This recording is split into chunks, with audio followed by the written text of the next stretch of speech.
guys. So, good evening. My name is Erlon, and I'll be talking about flag football today. And right here on the image, we can see a very common act, something very common we do when we're playing, that is reaching the ball forward. Because when we lose the flag is when the play stops. So this is how it looks, and we're going to talk a little bit of how it started, how the sport looks like. And here again, here we can see exactly the act of the flag being removed. And that's what differs flag football from American football or tackle football or just football if you're American. That is a non-contact version of American football. So it's a different sport, much like soccer that's played on grass. We have futsal that's played indoors. So we have two different sports that are similar. In this case, flag football has the same ball, but basically that's it. You don't need fancy equipment to play football. That's why it has got very popular in Brazil lately. Because to play football, like we've seen in the movies, there's the helmet, there's the shoulder pads, there's protective gear for your elbows, for your knees, basically everything, because it's a very violent sport. So this is a safer option of the sport, right? So flag football is a modified version of American football, where instead of tackling players physically to the ground, defenders remove the flag. So it's way more friendly, and it helps for the sport to get more popular, right? And right here we see the action being made. It's more accessible for a wider range of participants, like kids, people that don't wish to engage in tackle football. So in American culture, it's very common to be played by kids. Like every kid, every football player, I'm sure every NFL professional football player have played flag football when they were kids, because that's how they get into the culture of passing the ball and doing all the technical movement that's present in football, but in a safer way. And it's more popular in America between the women. So there's no, there are some professional female football leagues, but flag football is more popular. Just as soccer in America is more popular between women. And so the women's team, USA team, the Mexican team, they're very good because they have been playing the sport for a long time. All right.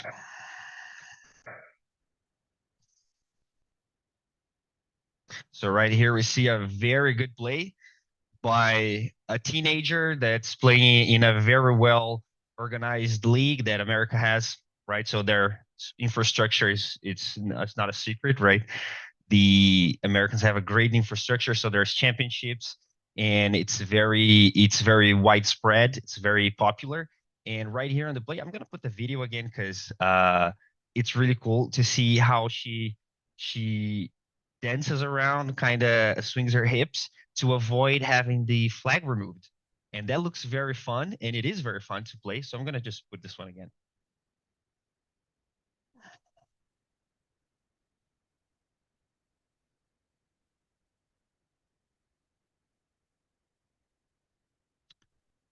Right. So you see, it's very fast. It's very athletic, but it's not so violent.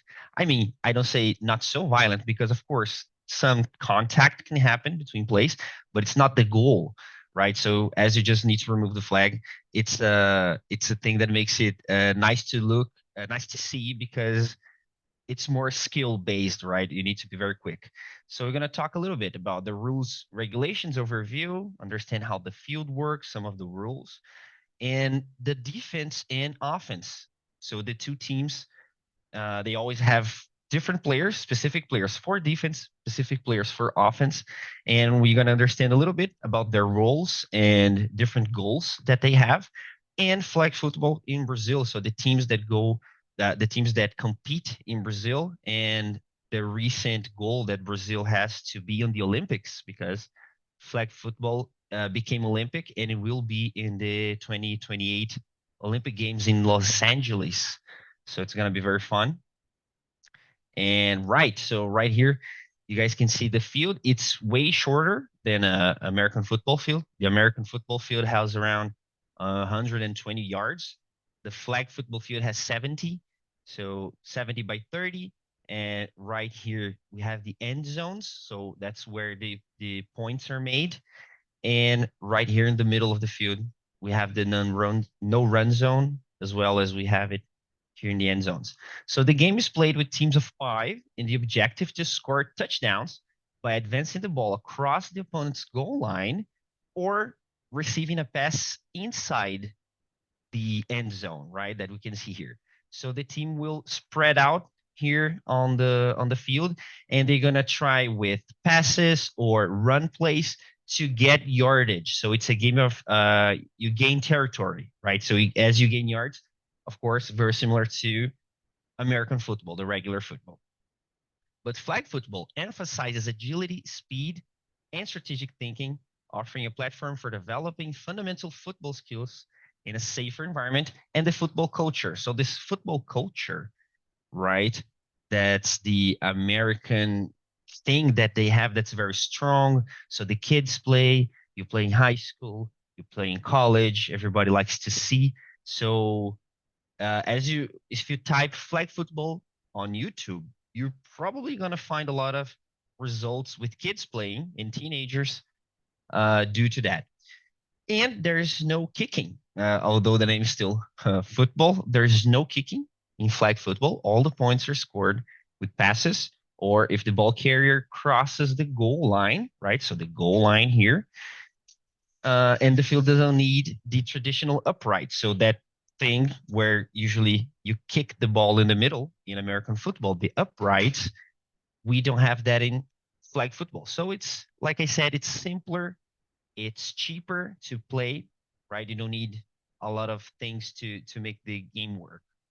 And a touchdown scored by receiving the ball with at least 1 foot in the end zone. So you need to have possession of the ball, land with a foot inside the end zone, right? The blue zones that we see here. And that's how you score a point. Or if you cross the end zone in possession of the ball, and it's worth 6 points. And we're gonna see this in action because, of course, with a lot of text, it's not so easy to picture, but I have a lot of visual aid. So I think there's a video just now, right?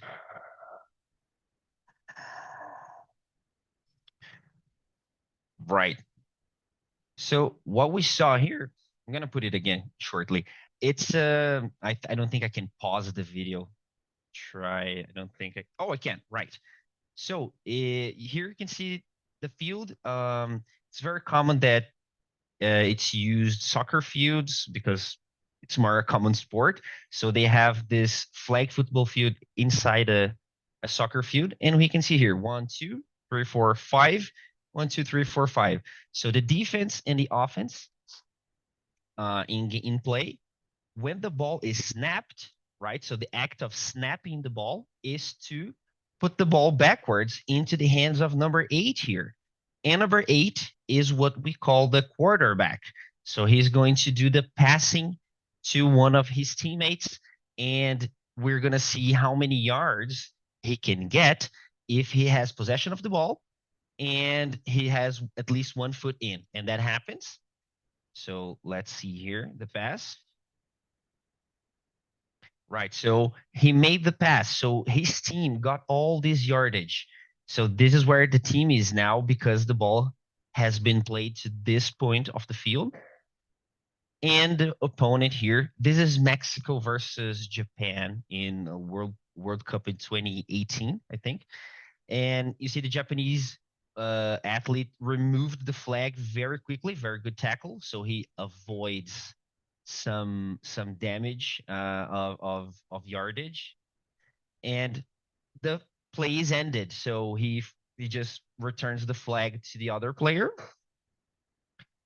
And now Mexico will start from here. So we just saw how to get yards, right? You complete a pass. So the attacking team has 4 chances or 4 downs, which are the chances to advance in attack. So if you start here around the 6-yard line and you have 4 chances to cross the ball to the middle of the field or to even score a touchdown. but the field is quite long. So if you have 3 attempts and you get, let's say, to here, 5 yards before the middle of the field, you can have one more play. And if you land here on the second half of the field, you have 4 more chances to score a touchdown. After that, the ball is swapped. So whoever is the offense becomes the defense, and who's the defense becomes the offense. So it's similar to cricket or baseball in the means of each team has the chance of scoring, right? So one team has possession of the ball, and the other will be defense, right? That's why you have 5 different players that usually, well, they can play. A player can be offensive and defensive, but it's more common to have separated athletes there. So there are no run zones. So here you can see these areas that are with these little stripes here. That is, you cannot run in these parts of the field, right? In the middle, when you're close to the middle, or when you're 5 yards to the end zone, because it would be not fair to the defense, because a running play is very quick. So they have some rules to make the game more, I'd say, fair to the defense, right? And the ball can't be stripped from the ball carrier, like in football. If you're holding the ball, no one can strip the ball from you. The only way to stop the ball carrier is removing one of the flags. So here we can see a little scheme of the flag. It's like a 30 centimeter long strip, and is easily removed. It has a little pop thingy here that it pops out. It makes a quite loud noise, so it helps for you to notice if your flag was removed. And then you just pop it right in very, very fast, and you're good to go. So all the players need to have flags in game, right? Even the defense players. So the first player to touch the ball after it's snapped, he can't run, or she can't run. So the ball, it needs to be passed at least once. So there's a run. We're going to see a video of that. And about passing, it can be passed forward once, and can be passed backwards as many times. So you can make infinite passes backwards until you see something in the field, so you can pass it forward, and that's just once. And right now, we're going to see a video of a run play. So we're going to see the quarterback, or the person that has the ball. This person can't run, so he makes a side pass, and there's a run, and we're going to see it right now. Let's see.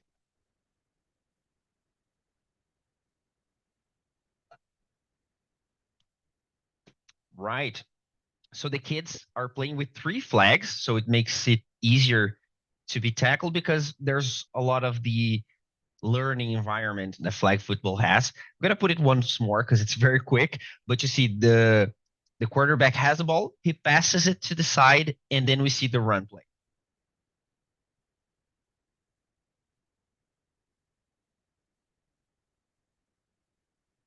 Right, so there's no tackling. If this was a regular football play, he could have been tackled from the side, and it would be quite physical. So again, reinforcing why it's so friendly, right? And why, actually, personally speaking, I stopped playing tackle football because I got injured severely in my collarbone, and I decided that flag was way more friendly, and it is.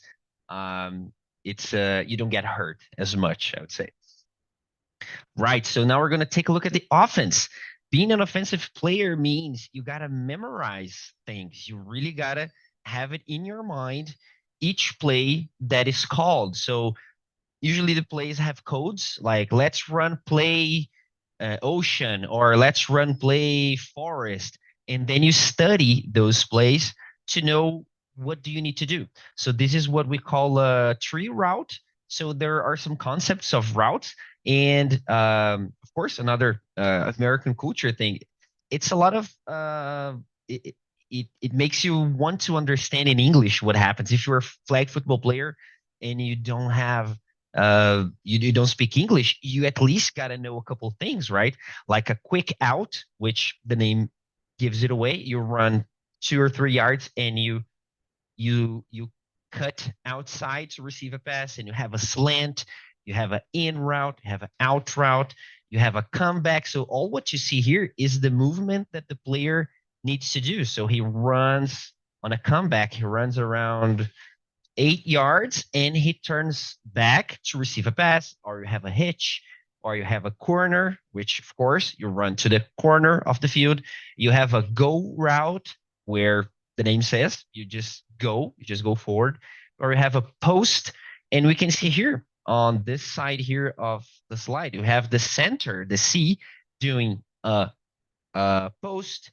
We have here the X doing a post, the Z doing a post because they're cutting to the direction of the post, and the Y is doing, I'd say, an out route. And this is what the Q here, the quarterback, will see, right? So he is going to see everybody running their routes, and he'll choose, or she'll choose, whoever has more chances of completing the pass, right? So you got to memorize that.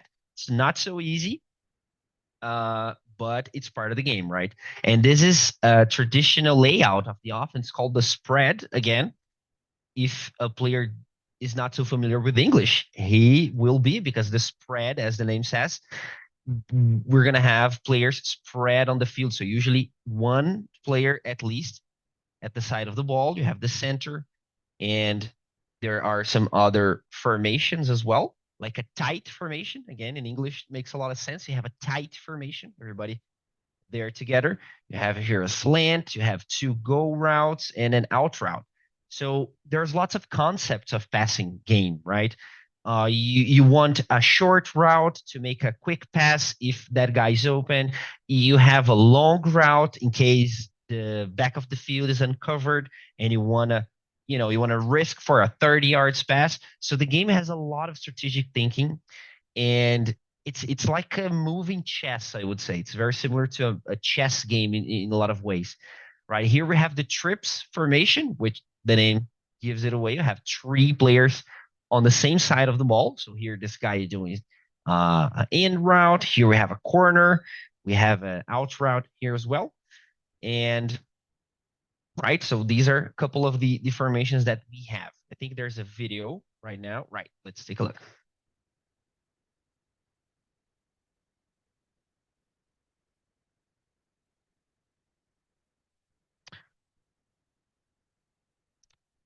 Right, so this was the World Games 2 years ago in 2022. Italy and the USA competing for the gold medal.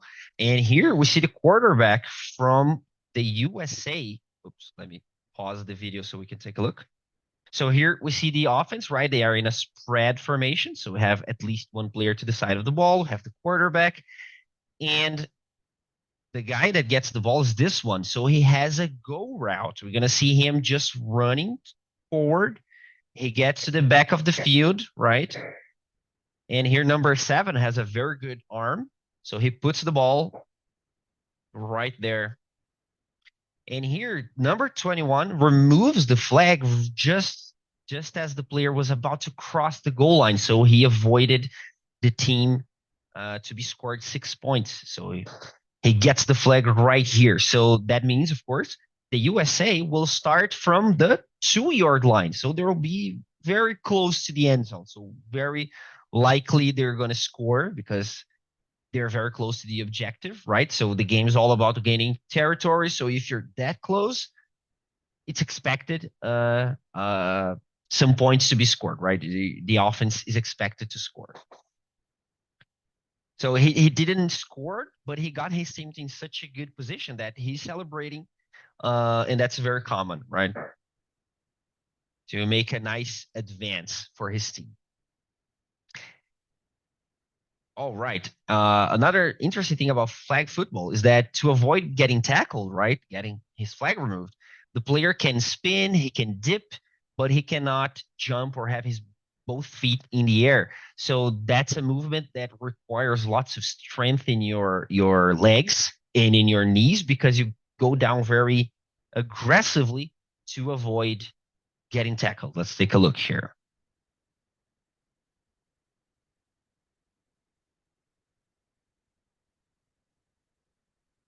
Right.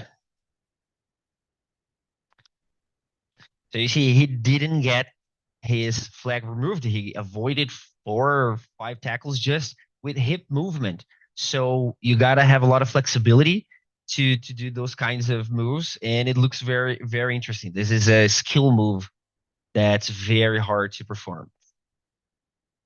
And now the defense. So the defensive players also memorize the plays, but they mostly react to the offense and what they're running. So usually that's how a defensive play looks. So you have this player taking care of this portion of the field, and everyone has their zones. And you have the blitzer, right? So this guy here will run to the quarterback to try to put his hands up, try to make the quarterback miss the pass, right? In this situation here, we have a man coverage. So this guy will follow this one. This defensive player will follow this one. This guy here has to cover the back of the field, but you have a man-to-man formation where you just go with the guy, try to run along with him to try to avoid that pass being completed. Right. So the defense usually you have the defensive backs, linebackers.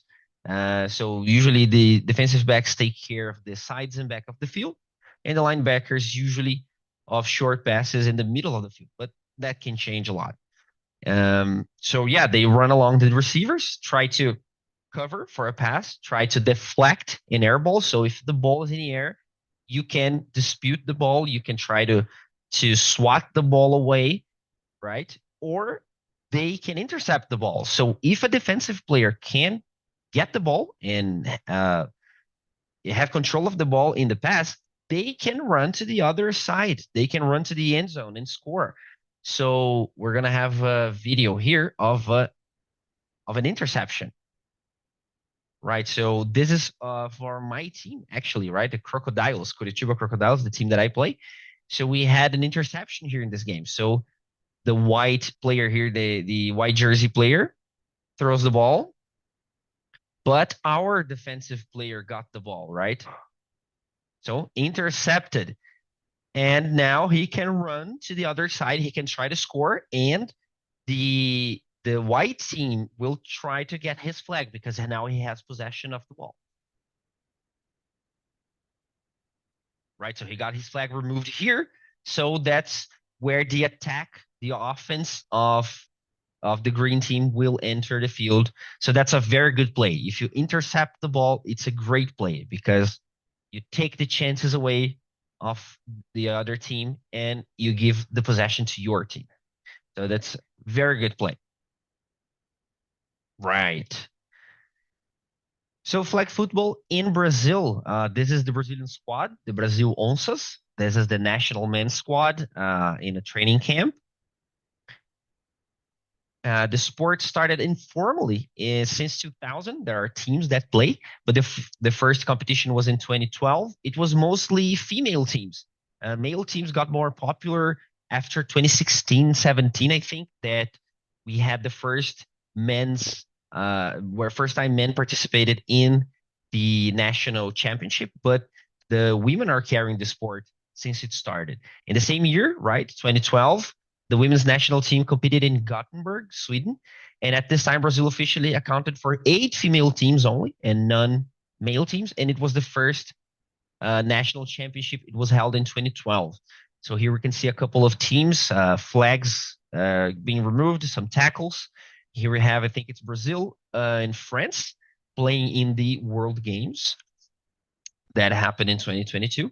So since 2012, the sport has grown and accounts for more than 165 teams in Brazil. It got very popular lately, thanks to a lot of the competitions and lots of tournaments being held. Teams are growing. So the largest national championship is the Copa do Brasil de flag football, divided into regional tournaments. So these regional tournaments, you have the South, Southeast, Northeast, North regions. Each have around 10 to 20 teams that compete, and the top 3 teams will go to the super finals that are held in São Paulo yearly. So you have this two different semesters, right? So the first semester you have this regional competition, and you have the super finals in São Paulo. That's the state with most teams, right? So Brazil owns us internationally. Brazil's national team competes regularly on international stages such as the World Games, Flag Football World Cup, and Desafio Sudamericano, the flag football, right? And here we have Brazil and Italy playing in the World Games. So both female and male squads figure on the top 10 of the world. That features USA, Mexico, Germany, and other countries that have been playing the sport for over 30 years. So it's a new thing in Brazil, and we are doing very well as a national team for given the situation of when we started practicing the sport. So it's been good, and the Brazilian federation that takes care of these tournaments, they're very competent because it's growing a lot, and everything is made for the 2028 Olympic Games, where the sport will have the first participation in Olympic Games, and it's a big thing, right? So if we can get there and represent Brazil very well, that'll be the cherry on top, right, of the story of the sport here so far, right? Let's say so far, because it's always getting better, right? It's developing. So it was nominated to feature in the 2028 Olympic Games for the first time. So the biggest flag football stage was the World Games. So the World Games, it's a competition that features sports that don't go to the Olympics. So it's kind of an Olympic Games, but with sports that are not so popular. So flag football used to compete there. Now it will be an Olympic sport. And with more than 165 teams spread throughout Brazil, you're sure to find one close to you.